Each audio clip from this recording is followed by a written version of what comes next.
The title of my talk today is The Greatest of These.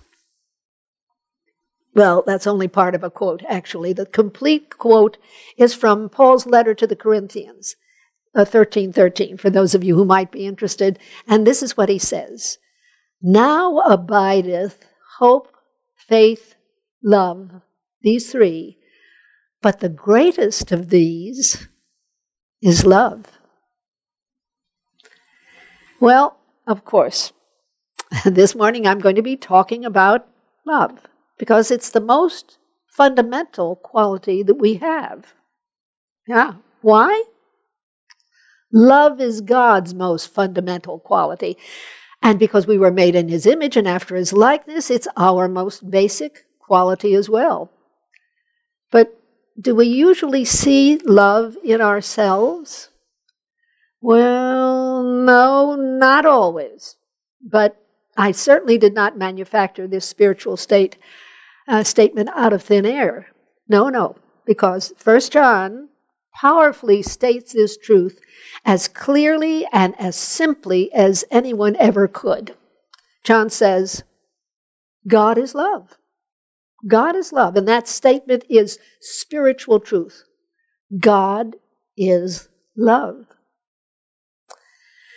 Now this morning, I'm going to ask you to take a mental journey with me. Now, it'll necessitate your having to step away from you here and now, the way you perceive yourself, and to broaden your view of yourself, of your role as a citizen of the universe, which you truly are.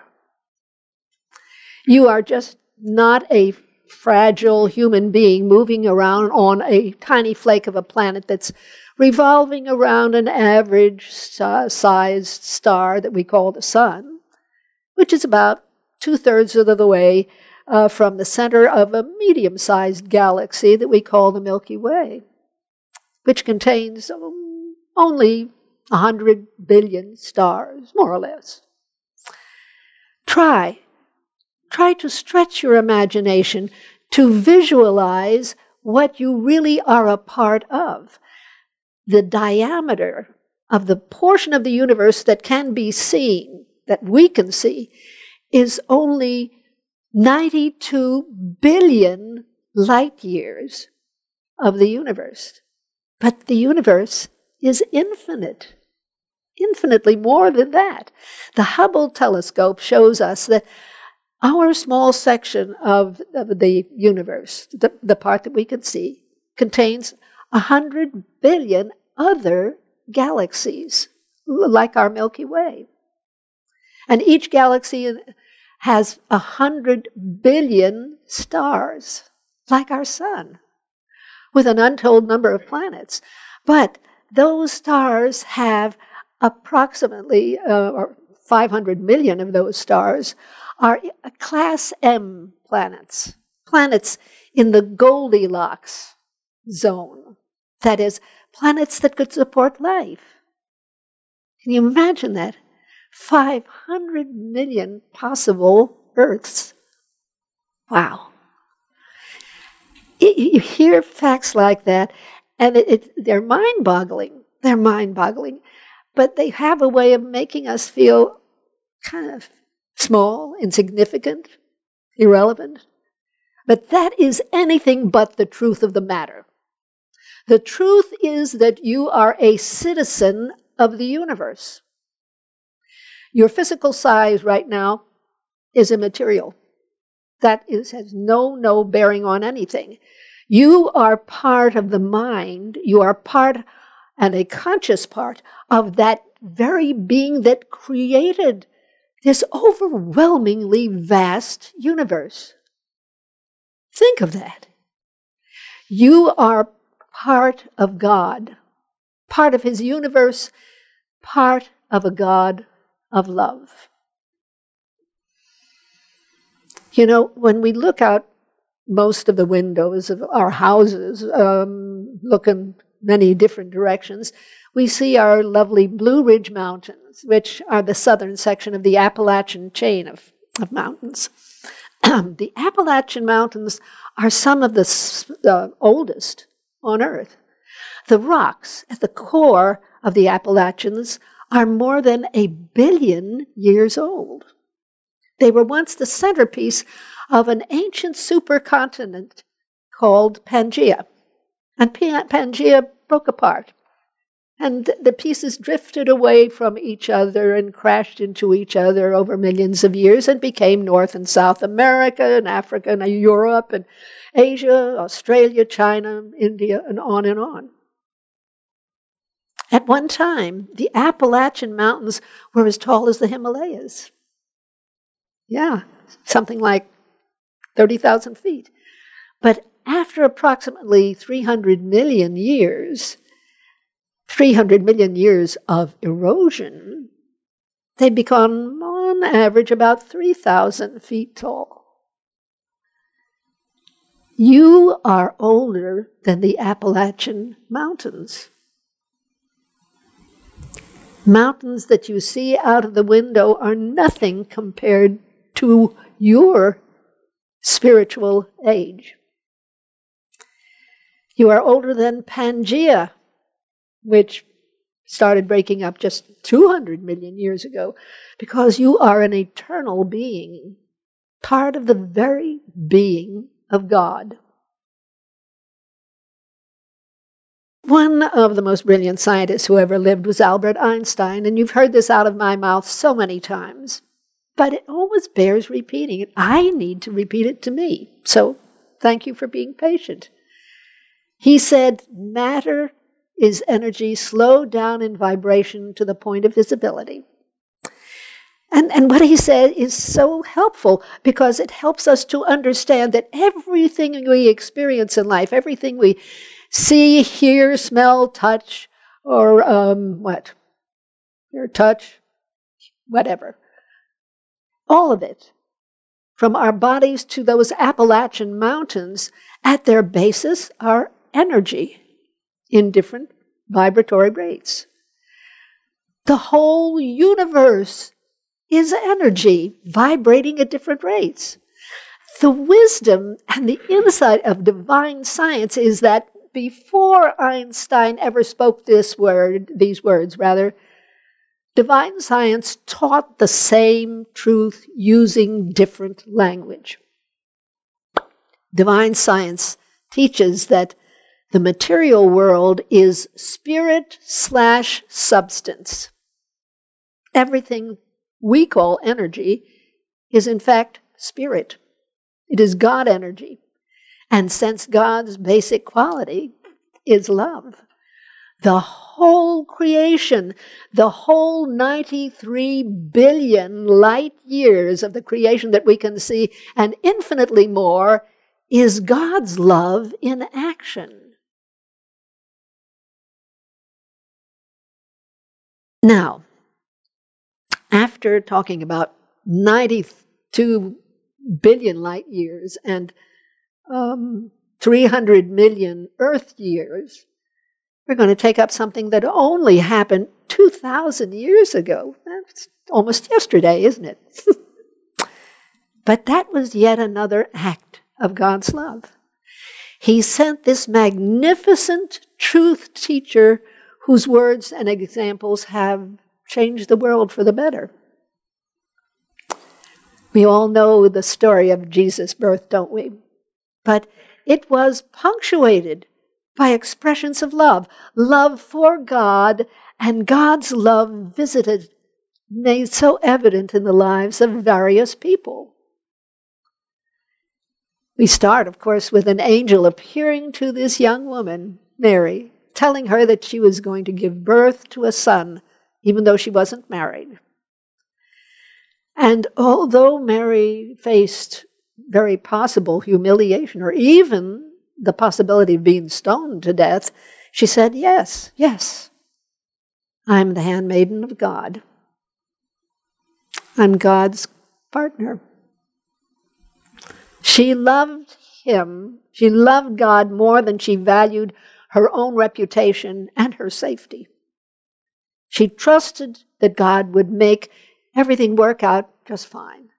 And, of course, It did. She wasn't the only one, though. It said that Joseph was a middle-aged man who planned to marry a young wife when he either observed, or he heard that she was expecting a child. What a shock it must have been to him. What a disappointment he must have felt. But after a very vivid dream where an angel told Jesus, "Don't worry, marry her. That child is of God.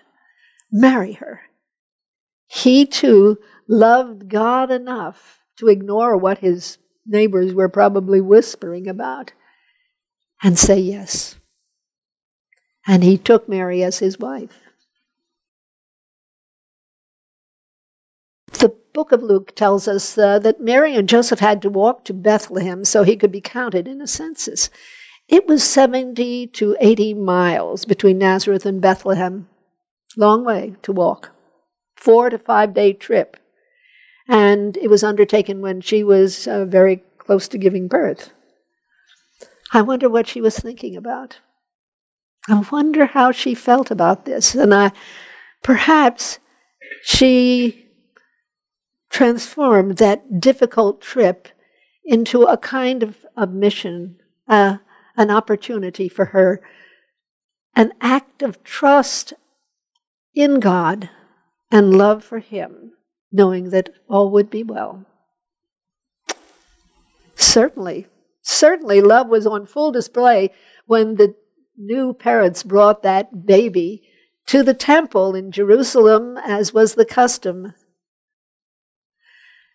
In the temple, Simon and Hannah, who were both filled with the Spirit of God, prophesied about Jesus' future greatness, that he would be a light to the Gentiles and the glory to Israel. Wouldn't that have made them feel wonderful about the love and trust that they had invested in God? It was absolutely worth the risk. It was absolutely worth the risk. When he began his teaching, after 30-some years, Jesus' most important teaching was what? To love. That's the center of Jesus' words. To love God with your whole heart, soul, mind, and strength, and to love yourself, to see the good within you, to pat yourself on the back a little bit, yes, and then to love everyone else. What hasn't been adequately emphasized, though, is that if we follow his advice, if we listen to him, if we love, we will change our lives dramatically from the inside out. All of life's conditions, all of life's events yield to the healing power of love, no matter how long-standing it might be. Not only did John say God is love, those words were followed by some others that are very important. He that dwelleth in love dwelleth in God, and God in him. When we persistently fill our minds, especially our feelings, with positive energy, if we keep looking for the good, we attract more of God's good to ourselves. We become broadcasting stations of a loving energy that make people want to be around us, near us. We attract people of like mind and like energy. We fill our lives with positive, loving people, seeding our minds with upbeat, optimistic thoughts permits not only more God-created opportunities to come into our lives, it also helps us to generate a creativity that we might have not known that we could do, that we could be that creative. A creativity that solves challenges of whatever kind. Does that mean that we won't have some ups and downs in our lives? Oh, doesn't mean that. We will have ups and downs, of course. but they won't affect us in the way they have in the past. We'll be able to shrug off someone's bad mood or critical remark. We won't take them personally. No. So-and-so is having a bad day today, but I'm not. You know, that steady cheerfulness, that steady love, eventually turns what might be enemies into friends. It transforms life. Perhaps the most beautiful result of making time, making it a goal to love God more, is that you begin feeling God's love for you. And it's not something imaginary. It is a feeling that is very real within you. Instead of worrying, however, you talk to God and quickly get centered again. Your fears disappear. It's a great thing to be able to shed tensions, to release things that you know you can't handle, but by the same time you know that God can and will handle it. I truly believe that we walk the paths of life for this relatively brief time so that we can have an opportunity to exercise our love muscles. Life, this little march of time, is way too valuable to waste. Let's diligently, let's happily practice the greatest of these, love. Shall we go within? Shall we know within ourselves that my most basic quality is love? Because God is love and I am His image. I can draw on that powerful force, that life-giving energy at any time. All I have to do is express it, radiate it into my surroundings, broadcast it to the people around me, especially the ones who are not very pleasant. We can utilize that love force not only to be more creative, to be more certain that good will come out of this experience and that challenge and that condition and that person. But we can also transform not only ourselves, but them, but it. Father, how blessed we are. How blessed we are to know that you are with and within us, always. That we are part of this process of life called the universe, which is God's love in action. This immense drama going on right now, of which we are a part, but always a good part. Always a part that moves upward and onward and joyfully experiences and expresses love. For your love, beloved one. For your life. For your truth, your peace, your joy. For your wisdom. For your omnipresent good. We give deepest thanks. Amen.